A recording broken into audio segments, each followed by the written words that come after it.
man to man, combat hand to hand, hands locked, ready for the last stand, elbow drops, kicks fade bang. If I connect you, levitate, better settle mate, lights out, knocked out by the heavyweight. Hi, it's Toby from Heavyweight MMA. Today with Mr. Ben, the Guv'nor Edwards, straight out of Canberra. How are you, man? Very well, thanks, mate. How are you? Good, man. It's been a long path in fighting. I remember actually watching you. I believe I watched you on a J&I show like so many years ago. When did you actually kick off your original kickboxing career? My first ever fight was April 2, 2004. And I think I probably had my first J&I fight that same year at some stage, 2005 at the latest. It's actually a funny thing, man, because I remember watching you and I knew it was one of your early fights. And I'd been sort of the previous generation of guys fighting. And I looked over and saw you fight. I think you might have got a KO, or you at least did very well. And I remember thinking, man, his balance is really good. Like, you had really good balance the way you threw the punches. And obviously rings true because you just kicked ass all the way up to the top, man. Yeah, I don't think I threw a straight punch for my first 6 years of fighting, but I think a lot of people underestimate me because, I was never the most svelte, ripped up fighter that you can imagine, but my natural balance and timing and speed for a big guy was pretty good. Well, man, that rings true with a lot of fighters, right? You look at a few of the big fellas around, like Tai Tuivasa as a current fighter, right? Like, he's kicking ass and knocking everyone out, and he's not the most svelte guy either, right? Yeah, exactly. Same as like DC and Fedor, all those guys. Abs don't win fights. I've said that a million times. So I'll say it to the day I die. That's true. That's true. Especially at the bigger weight levels, right? At the higher weights, you get that power, man. So over 37 years of fighting, I was reading this, 37 years of fighting, 15 years of fighting, 67 fights of kickboxing, boxing, and MMA together, 52 wins, 12 losses, 3 draws with 44 KOs. That's a massive KO ratio, right? Yeah. I was pretty, I think that the best thing I had there is I never went looking for it. It's always, I just always had like a super basic game plan that was flexible to go with the flow. And yeah, as I said, natural timing, natural speed, a good chin. And they're all, I had a lot of things that you can't really train for. Like you can't really go from not being a puncher to a puncher. Like, you can improve your statistics on a machine that doesn't move in a controlled environment, but you're never going to go from a guy without a big punch to a killer. It's just not going to happen, mate. You're born with it or you're not. And I was blessed with a lot of natural gifts. Yeah, it's a funny thing, isn't it? That natural power that some people possess, and you have to have it, or you're not going to make that sort of ratio of KOs to fights. It's just amazing. I think I read somewhere else looking at you, it was like 80+%, right? KO ratio of your wins. Yeah, something like that. Yeah. Yeah. And during that time, you picked up a lot of regional and national titles, also ISKA world champion 3 times, right? Yeah, that's correct. Yep. Yeah. Awesome, under Rob was that was an awesome experience. I got the South Pacific title under Bob Murdoch with ISKA as well.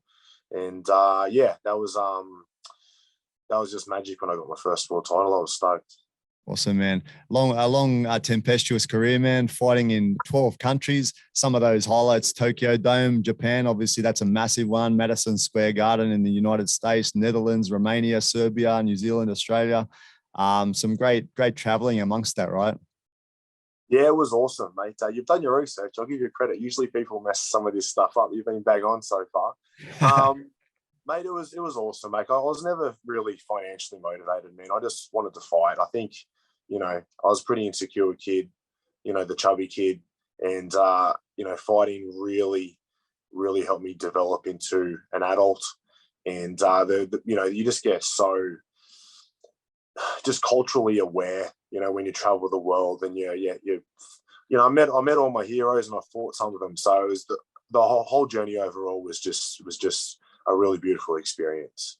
It's a funny thing, actually. Just the last couple of people I've talked to really highlighted their travels and how much it really helped them as a person to grow. And the first one of them was Dan Hooker from New Zealand, UFC fighter. He was mentioning about how that was one of the biggest parts of it, the parts that he enjoyed the most, of traveling around, meeting people, training, fighting. Like, he loves it, Yeah, well, that's why martial arts is just such a great icebreaker. You may not speak the same language, but you figure it out along the way that you're similar people with similar interests, and we're all, it's a bit corny, but we're all sort of one.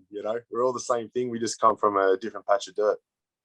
That's it, man. And it's your story is kind of interesting. I was just again just reading about you and how you said you started off as a kid with a bit of anxiety and obviously didn't like conflict. There was something mentioned. I don't know if it was true. It said something about having some conflict that you really struggle with when you first had a big conflict. It said something worse than that, but I want to say that. And is that like, did you have some sort of altercation that you really had trouble with, and then after that you kind of progressed into martial arts? Was that what happened? My biggest thing was I was still pretty non-confrontational, like in a lot of ways. Like I'm not like shy, but Yeah. I just wasn't a confident kid at all. Like I was playing like rugby league at a high level for like the junior Raiders and stuff, and playing first grade regional footy at 17 as a front rower. So it's a pretty tough position. So Yeah. I wasn't getting amongst it. But in terms of just like that one-on-one confrontation with another man, really, I just didn't have the confidence to be assertive and stick up for myself. And touched on earlier, I think martial arts was my ticket to finding that out about myself and growing that part of my character.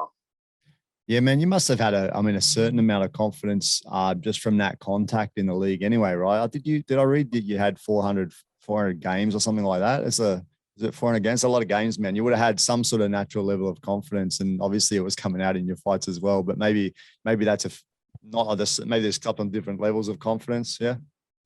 Yeah, for sure. Like team sports are great, especially for young people.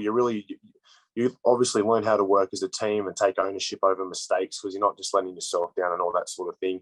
And that's one thing that I really, a message that I pass on to the young people that I work with in my youth worker role. But I just, when 15 years of rugby league, 400 plus games, I must have like a 15-year shelf life on something. It was 15 years of footy, then I was 15. So interesting what the next 15 years holds. But the transition from footy to fighting, it just felt like such a natural progression. I was done with footy at the end of it, and I just slid right into fighting. It was exactly what I needed. I wanted the ownership of only having myself to rely on. Yeah. And I really wanted that closeness. Like, it's an individual sport, but you can't do it without a team. And I really found, like, we'll get pretty deep, but I had a bit of a weird relationship with my dad. Like, we never really had a conversation of anything more than small talk. And I really found a father figure that I didn't even know I was looking for in my original trainer in John Barron. Yeah. And I think, having him as my trainer and pursuing this individual sport of kickboxing was exactly what I needed as a young man at the time. Yeah, I read that you'd mentioned that he was there during tough times, that you could confide in him, right? And that he had a bit of an influence in your life, right? Very strong influence. Yeah, he was a father figure for not just me, but a lot of young people in the ACT. He's just a very, very loyal friend. And I've been thinking about him a lot lately, because in a couple of weeks, I'm exactly the same age he was when he passed away. So he's definitely been playing on. He was 38 years. He was 38 years when he passed away, right? Correct. I just turned 38. So he was like 38 in 5 weeks, I believe. So that's coming up for me. But Johnny Varian, just a great guy. And there's so many other people here in the ACT that are saying, well, but they might have moved from the ACT, but there's so many people my age and probably maybe a little bit older that he worked with before me that would echo those same words about him. Yeah, man. And you actually had a fight that you dedicated to him right afterwards, where you fought for a world title. And you'd mentioned that he'd actually said to you that you're going to be a world champion. And then you managed to bring that to fruition, even though you were like super nervous about the fight. You went out and finished the guy in short time, right? Yeah. So that fight was, he died. I was living with him in like a granny flat when he died. He died the day before my birthday and 6 weeks before our first world title. So it was just such a shame that it happened, it happened at all. But it happened when it did, because he really deserved to be there. Like, there's no way that happens without him. And he told me, like, a few weeks before when the fight got signed up, he says, mate, you're gonna get this. And looking back, it was just such a magic moment in my life. And it was a real shame he couldn't be there for it. But we know he was there in spirit. But with the fight itself, like, I've never put that much pressure on myself to win. Like his mum at his funeral said, "You have to win this." Oh, like she was coming from a good place. She was, you know, we're all grieving, but that's a fair bit of pressure. And you know, that day you would have had to kill me to win. Like if I was conscious, I was fighting. Like there's no ifs and I couldn't even do my teeth. I couldn't put the toothbrush in my mouth. I just start gagging. Like I couldn't eat anything. I've never ever been like that. You know, I probably never will be again. You know, but it's just one of those moments you look back on, and that really, going through an experience like that really helps you grow. You know, as a person, I look back on that. I'm very grateful for, you know, despite all the, you know, the sadness and the grieving for everyone involved. I'm really grateful for the experience overall. Yeah, and it sounds like that fight you're able to, you know, give something back to him in a way, and it was obviously one of your highlights of your career, right? Yeah, for sure. To do that, because that night we donated all the money that we made from the show to his widow. You know, because like he adopted 2 kids, he had his own little baby who was a few months old. Like it was just a terrible situation all around. So we were able to give his wife Jacqueline 50 grand, I think it was at the time. And all his mates and all his family were at the show. And they're not normally fight fans. They don't normally go to those things, but they were there for him. So, yeah, that night was really something special. I'm happy I got the job done in one round. That's it, man. And in your career, what other sort of things stand out to you? Obviously, you had that great run in the K1 where you smashed everyone in just over 3 minutes. That's 3 different opponents in winning an 8-man tournament in 3 minutes and 30 seconds. Just amazing. And then obviously fighting Alistair Overeem, who I'm assuming was one of the people you mentioned when you said fighting one of your heroes, and even Rico Verhoeven's an amazing fighter as well. Do these ones stick out? Yeah, for sure. Like that, the K1 tournament in Canberra, that was awesome. Like, you know, that was just, you know, words fail me for what it, you know, it couldn't have gone better. Like I couldn't miss. Everything just came together. My weight was good. My training was good. You know, we found out who I was fighting the day before. We drew the names out of a hat, and you know, I was happy with the matchups. The only person I was trying to stay away from was Paul Sawinski, and we got drawn on the other side of the draw. So it couldn't have gone better. Like we were just absolutely stoked. Fighting Rico, like we were hanging out 6 weeks before that in the Netherlands on the It's Showtime show. We both fought on over there, and he's just a great guy, and I'm super happy to see the success he's had. But also nights that stand out would be fighting Jamal Ben Sadiq at Madison Square, knocking out the number 4 dude in the world with like 10 seconds. Yeah, like wasn't it like they said? I think they said 1 second on the promotion. The commentators, I think they said 1 second. It was close to it, man. Like that was a tough fight all the way through. And even when you were just about to finish him, he didn't look like he was going down, right? But just the continuous hammering you were giving him, he finally just gave up and dropped to the ground, right?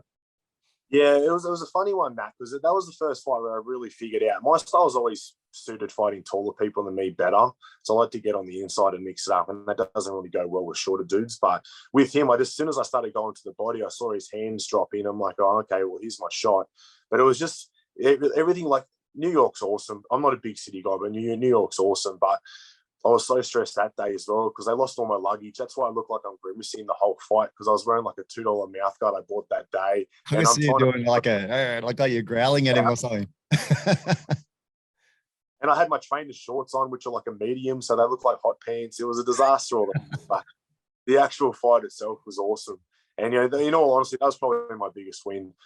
He was number 4 in the world at the time. Like, legitimate. I know I was a world champion, but in the grand scheme of things, when I became the ISKA world champion, I was probably somewhere in the top 10 if you include all the K1 and Glory fighters. So that was probably my biggest achievement there. To do it under those circumstances with lost luggage and a few little things going wrong here and there, that was awesome. And obviously Hopper, that was my big breakout party, my first professional boxing fight, to knock him out in my hometown. That was like, where everyone in Canberra really, in the fight world at least, knew my name. So they were probably the highlight, definitely the highlights of my career.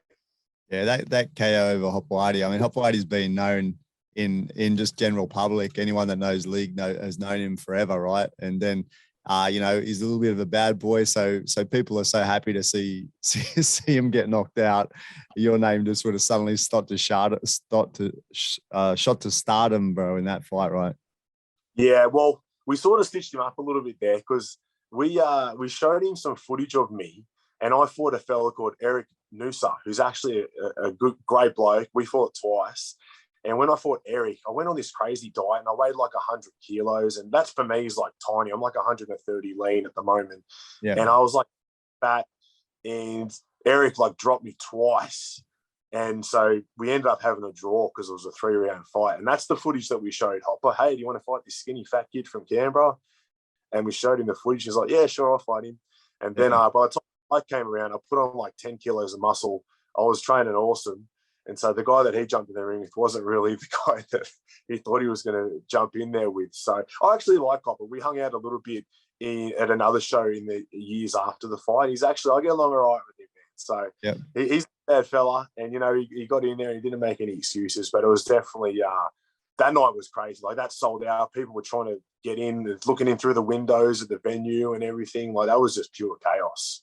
But everyone was going crazy, right? The crowd was your crowd, so they were just loving it.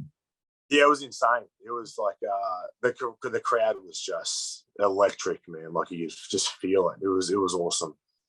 Man, on the big fights, like that fight was great. You guys exchanged really hard. The same back in that fight with Overeem. Like when you fought Overeem, can you explain that experience? And also just looking at it, you guys, that wasn't although he won first round, three knockdowns, right? And 3 knockdown rule, but you could have just as easily have hurt him like you'd hurt everyone else because you landed some shots on him as well that hurt him. So it was kind of a close fight in a way. It's just that you guys were both exchanging a lot and he got the better in the end.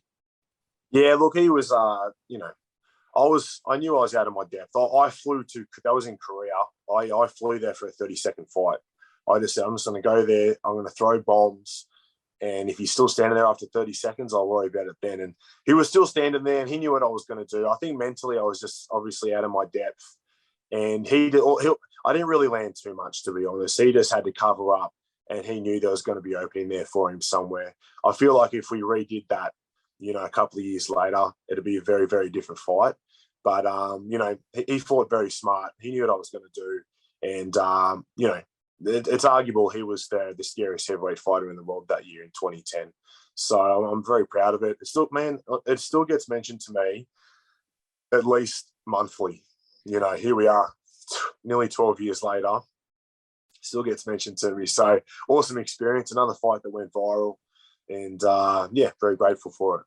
That's it, man. He went on to do big things in MMA as well, right? He just had presence, man. Like there was no weigh-in. It's Japan. Like they don't really care about drug tests or weigh-ins or anything over there. So, but you know, it's just horse meat, isn't it? Isn't he just horse meat? There's nothing else. He just likes eating horse meat. He walked past me when I was checking out the ring, and he just had a presence. I'm like, man, I just got to throw bombs and hope for the best on this one because it's going to be ugly. But I have to say to Alistair's credit, he sent me a really cool message after the fight saying, look, K1 like having the big knockouts. They don't look at bringing people through like the UFC do with even matchups. They want the big finishes. That's why they put like the top guy with the new guy to try and get those highlight reel KOs. So he did send me a really nice supportive message after the fight. So I really got to give him some credit for that. And you know what? In terms of the horse meat and that, I could have done it too. They say in the contract in capital letters, you will not get drug tested. You just manager. We just want you to look good in a photo. That's all. I was the only fat guy. They're on the horse meat. I'm on the Maccas. That's but, it. You know, I have absolutely zero issue with Alistair, and I'm just happy to see him go on and make a really good living for himself after. That's it, man. Hey, looking across your career, you mentioned a few different coaches across your day.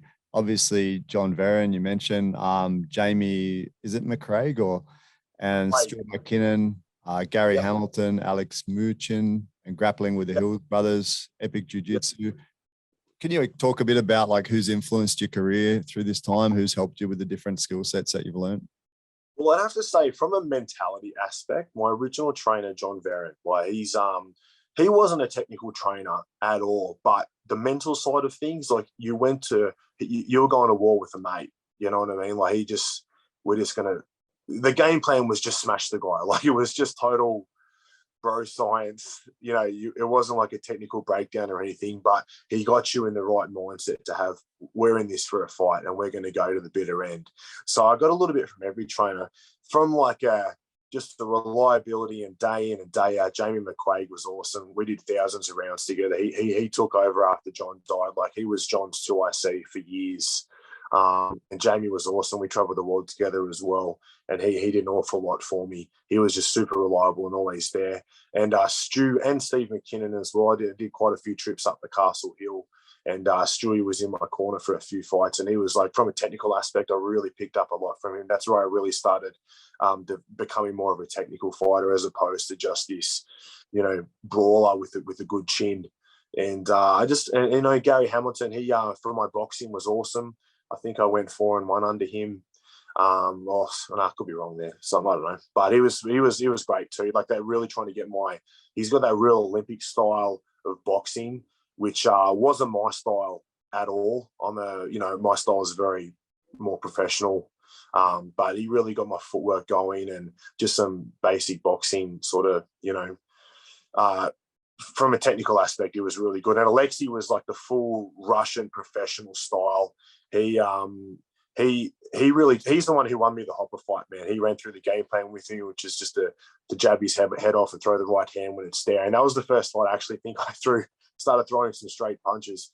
So Alexei was, he taught me, and just a lot of little tricks that really work in the professional boxing game that you really don't get taught with people who don't have that experience. So I got a lot of great advice from quite a few people. Awesome, man. And like I mentioned in there, you've done a bit of grappling with some people as well. You did BJJ and wrestling? You obviously would have done both of them, right? Yeah. Like, I've done some stuff down here. Mostly it's Stockade Gym is where I did finish off my MMA career. I had 5 fights at the end of my career in MMA, but most of my jiu-jitsu and wrestling was just defensive. We all know that my pedigree is my striking. That's my strength. So everything I did was don't get subbed and how to get back on my feet. It was just all defensive stuff. I didn't want to learn how to shoot. I didn't want to learn how to sub anyone. I just wanted to get position on the ground, throw some punches, and if need be, get back up on my feet. So Stockade Gym down here in Canberra helped me out heaps. And I did a lot of wrestling with Cedric. Mate, he was the captain of the Commonwealth Games wrestling team that came here. Now he's here as a refugee, and he's just a great bloke. And he helped me out. Just a super athlete, the best athlete I've ever trained with. Just moves like a cat. Unbelievable. I never felt more unathletic in my life, and I've been a professional in 4 different sports. He was just awesome athlete, crazy strong. And we did some fantastic training sessions together. And he didn't even speak English. He just yelled at me and he just lead the way. We'd run up the mountain, and then we're doing all these push-ups and carrying each other and that. And we're using Google Translate to try and get through to each other and that. It was just very, very good times. Yeah, man. A lot of the time, I think when it's a physical type activity, you can get away with communicating a lot through movement and, kind of body language rather than just words, right? So you can get probably 90% of the information through. It's just those few finer things you might need to translate sometimes, yeah? Well, I think 90% is the number, because I heard the other day, because obviously I work a little bit with, people that work with kids from a, psychologist aspect. And they reckon, I don't know if it's 90%, but they said 90% of communication is non-verbal. Yeah. So, you're absolutely right and bang on with the number. I think I've heard it before. I've heard it in security stuff actually about body language, but yeah, I doubt the numbers really how much, but I think it must be up there, right? Hey, yeah, well, discussing that with how masks can affect people, because you can't read people's, facial expressions and little things like that. So, yeah, interesting stuff. True. Now, man, obviously playing rugby league for a long time, you would kind of think that would lend itself strongly to MMA. And you mentioned that it was probably your first interest was doing MMA, right? But that's all you could find was kind of stand-up fighting in your area. Is that right? Yeah. I used to be like the kid who'd hang out at the martial arts shop and just bug all the guys that were working there and just watch the UFCs on the pirated VCR, because that's the only way we could watch them back then. I remember watching UFC 8, the David versus Goliath, where Don Fire won the tournament, and I couldn't believe what I was watching. I'm like, this is awesome. I bought the video and I thought there was going to be one fight, And then I found out it was like a whole fight card, and I was just 14. My 14-year-old brain was just like, this is awesome. Like, this is, I have to do this. I have to do this. But then, you know, we didn't know if the UFC was going to make it or what was going to happen. But I think having that intro from rugby league and tackling and getting tackled, you understand how the body works. You understand how to put someone down and put them off balance and try and keep your own balance in those circumstances. So from the wrestling and grappling aspect, it is a very good intro into MMA. Yeah, true, man. And you had aspirations to actually try and get into the UFC, right? And you had a pretty good MMA career when you look at it. You had 5 KOs and then 1 loss on points only. So that's not a bad career. What happened, man? Like, why it didn't continue? The fire went out, man. I was just the fire just went out, man. I poured my life and a lot of money into this for 15 years. Yep. And one of those things, it is a young man's game. And when I was in my 20s, I was very aware of the risks of chronic traumatic encephalopathy, if I can say it. I don't have it. And that's the first person I've heard even say that before. Everyone just says CTE. That's amazing. Obviously, you don't have it or you wouldn't be able to say it. Not yet. And, you know, I was fully aware. I didn't care. I was all in. I was prepared to take that risk. And now I'm not, you know, I've got another career pathway I'm going down with the youth work side of things. I love that. I'm studying towards a full career in that area, you know, that and the community development area. And, you know, I love it. And, you know, it all changed in one day. I had one kid at the school I work with ask me, when's your next fight? I've been asked that a million times, but for some reason, that one kid asking me that, I was like, I don't think I need to do this anymore. And I just thought, oh, it might just be a stage. Of course, I'm going to come back around. This is all I've done for 15 years. It was my sole purpose in life was just to fight. I just couldn't get enough of it. And yeah, it wasn't a phase. That kid just like, something popped in my head. I was like, no, I'm done. I'm out. So I just sat on that feeling for a month. And then after that month, I made the call and made it official that I was done. Yeah, man. And do you think like after that, like now, for an example, do you ever feel that loss that some people feel of being the man, you know, being the fighter, being the champion, being the fighter, you know, in front of everyone, that sort of perception of you? If that's your identity, sometimes people suffer when it's not their identity anymore. Yeah, no, mate, I've been very lucky like that. I feel like my transition into the youth work sort of thing, I get a lot of the same positive feedback and the same feelings of reward I got when I was fighting. I get that with my new career. You know, I have such good relationships with people. And then, you know, when you see someone else succeed and have big milestone moments in your life that you've contributed to, that's a beautiful thing, man. And I have not had the urge to fight at all. No itchy knuckles, no nothing. I'm very, very fortunate that I've found this because I know, you know, I always thought I was going to be the old guy that hung on too long and it got sad and there was nothing else. And you're still talking about fighting in your 40s. And I'm very, very fortunate to be in the position I'm in. Man, that's a reflection that you're not too egotistical, man, because that's what happens, man. People hang on and they feel like they've lost some sort of self-worth, etc., when they stop fighting and or you know, recognition from other people. But obviously that's not necessary for yourself. So that's a good thing, man, that you're finding, you know, happiness in helping other people. It's a great story, man. Yeah, thank you. I've always looked at fighting as it's what I do, it's not who I am. And I think that's a very beneficial thing for, you know, for other people to know. I think it's a good attitude to have. And that's why you never let a win go to your head. You never let a loss go to your heart. It's what I do. It's not who I am. That's it, man. Hey, along the road, it's been a rocky road for you, right? You mentioned that you'd made some bad choices through your fighting career even. Can you talk about that at all? Yeah, so I had issues with painkillers on and off there for a couple of years. It all sort of came to a head after I won the Australian heavyweight boxing title. I was sitting at home and a guy came to repossess my car and he came up to the front door sweating bullets and he's like, hey, Benny, like I was on the front of the paper all week. I was on the radio, like everything. I was just on such a high. And he's like, hey, Benny, huge fan. Sorry, mate, but we've got to take your car. I'd missed a million repayments and, you know, I just couldn't afford to keep it on the road.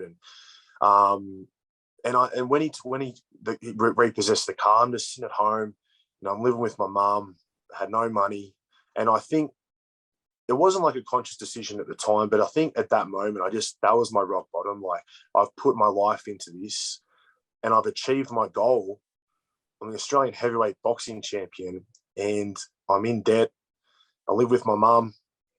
Like, I got, this isn't what I won. I won the fight. Like, I should be in a better position than this, and I really wasn't. And I think that's where I started. I went down a really bad path for the following 20 months after that. And I was just, looking back, I was just really happy to get things back, get my life back on track and still be a productive member of society, because that could have gone real bad real quick. Yeah, man. These opioid addictions are everywhere around the world, man. It's not like it's isolated to you, but a lot of people don't get out of it. So that's a good thing, man. You're clean now? 100%. No Panadol, no ibuprofen, no nothing. If I'm in pain, I'm copping it. Unless it's a general anesthetic and get my leg sewn back on, I ain't taking shit. That's good to hear, man. Good to hear. Hey, just wanted to ask you, like, what do you think are the benefits that people can get through, different combat arts and fighting? Life lessons. You learn life lessons in the gym. You don't learn them on the street when the consequences are so much more catastrophic and devastating. You learn how to win, you learn how to lose, you learn how to be resilient, and you learn things aren't fair. And the gym is a great place to learn that. And sport is great for teaching that, but combat sports really, get punched in the face, man. You're not gonna be too up yourself. You're getting punched in the face and choked out by, people that are younger than you, smaller than you, girls, you know what I mean? Like, I've been armbarred by girls before. Like, it keeps you down to earth, man. Like, that's where martial arts is awesome, and I think everyone should do it. I say this to kids at school all the time. We get like 12-year-old kids that just have no confidence. They don't know who they are. They don't know where they're going. And what 12-year-olds do. But chuck them in martial arts, man. They're going to learn a whole bunch about life and about themselves. Are you still coaching, man? You mentioned before that you're coaching. Is that still part of your life? I'm not, no. So I do like run boxing programs and stuff at the school that I work at. But outside of that, no, I'm not. I put my promoter hat on now. So I've got my own mixed martial arts promotion, the Enduro Fights Series, that I do with my mate Mickey Duros, and we run our first fight show on February 4 or 5. February 5 it was. Yep. And how'd it go?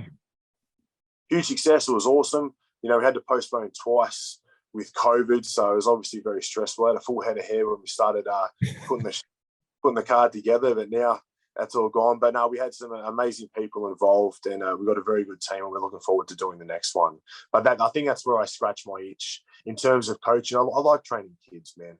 I might get back to training fighters. I did enjoy that, but at the moment, while I'm promoting, I'll do the official side of fight stuff there. But when it comes to training people, I'm just going to train the kids that I work with for the time being.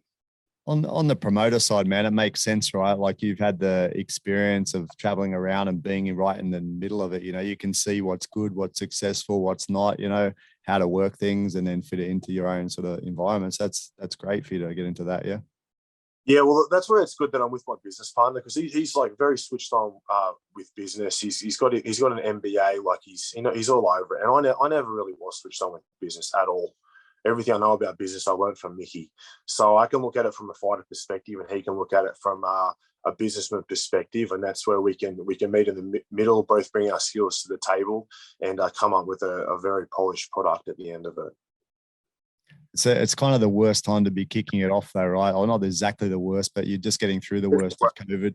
It's not like an easy time to start out the business. So kind of, if you can succeed now, imagine what it'd be like when things kind of resume some sort of normality, right? You should kill it.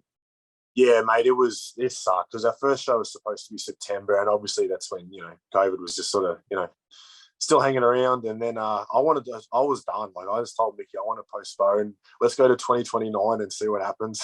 And he's just a dog with a bone, man. He just makes things happen. And he was my emotional support person, man. He's just calmed me down and talked me through it. And that's why we just work well together, man. He's just so, I wouldn't say I'm a hothead at all. I'm usually not a stress head, but when it comes to business and things that I'm not entirely familiar with, it is very stressful, and he just balanced me out. And can't thank him enough, and looking forward to the next time. But if I could run it back, I probably wouldn't start a brand new business and fight promotion during the COVID era. That's for sure. Yeah, true. I've seen some successful businesses come out of different difficult periods, right? Because you're doing the hard work in the hard times, and then when the environment improves, you're going to be, running on all cylinders. Yeah, for sure. Like the next one, they can't be any harder. We went through the grinder and came out the end of it. So fingers crossed, we'll be right for the next one and the rest moving forward. That's it, man. All right, so you've come through your fighting career. You're obviously loving the youth work, continuing with that. You're doing promotions. What do you see for the future for the Guv'nor? I'm going to keep on keeping on, man. I want to really build the Enduro Fights Series up into a really established high-level product, which we're off to a perfect start. I really want to make that a regular on the Canberra fight scene. And I should be finishing my studies towards all my youth work stuff this year, and I look forward to moving into a more senior role somewhere in the youth work community development area in the next year or two. That's my immediate goals moving forward. That's awesome, man. And obviously you've had experience kicking massive goals, so I'm expecting that you're going to be very successful, man. So keep on keeping on, and good luck to you. I really appreciate it, mate. Thank you. I've got great people around me, and I've had great people around me, most of my life. Yeah. All right, Ben. Well, I really appreciate it. Cool, man. So I got to the end of my questions. Thank you so much for your time. Wishing you all the best, and I'll definitely be paying attention to the Enduro Fight Series, and I'll chuck some things out about that too. I really appreciate it, mate. Thanks very much. Good man. All right, thanks, man.